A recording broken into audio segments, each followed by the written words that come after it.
অন্ধকার রাতে নীরবতা ভেঙে গেল ক্ষোভ আর শোকের বিস্ফোরণে। বুয়েটের শিক্ষার্থীদের চোখে জল, কণ্ঠে বিদ্রোহ। কারণ জেল থেকে পালিয়েছেন শহীদ আবরার ফাহাদ হত্যাকাণ্ডের মৃত্যুদণ্ডপ্রাপ্ত আসামি মুনতাসির আল জেমি। গত ৫ আগস্টের পরে এই ঘটনা ঘটলেও ৬ মাস পর ২৪ ফেব্রুয়ারি সোমবার বিষয়টি জানা গেছে।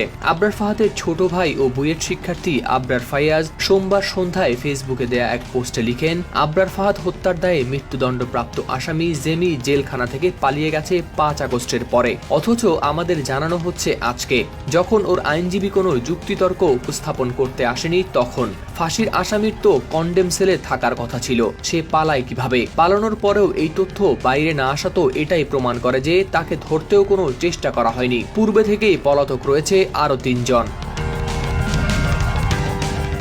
পোস্টের নিচে ফাইয়াজ আসামির নাম ঠিকানাও দিয়েছেন। মুনতাসির আল জেমি ময়মনসিংহ জেলার কোতোয়ালি থানার নতুন বাজার এলাকার বাসিন্দা। তার পিতা আব্দুল মজিদ, মাতা জোসনা বেগম।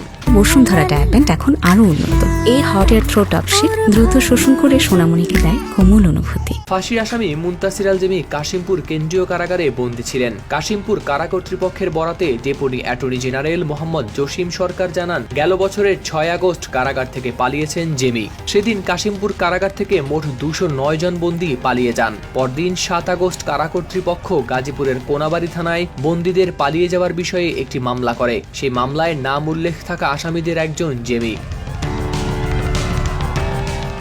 এদিকে জেমি পালিয়ে যাওয়ার খবরে রাতভর বুয়েট ক্যাম্পাস হয়ে ওঠে উত্তাল। গভীর রাতে তারা রাজু ভাস্কর্যের সামনে জড়ো হয়ে প্রতিবাদ জানায়। শিক্ষার্থীদের বক্তব্য ছিল একেবারে স্পষ্ট, ফাঁসির আসামিদের স্থান নিশ্চিদ্ধ নিরাপত্তার চাদরে আবৃত কন্ডেম সেলে।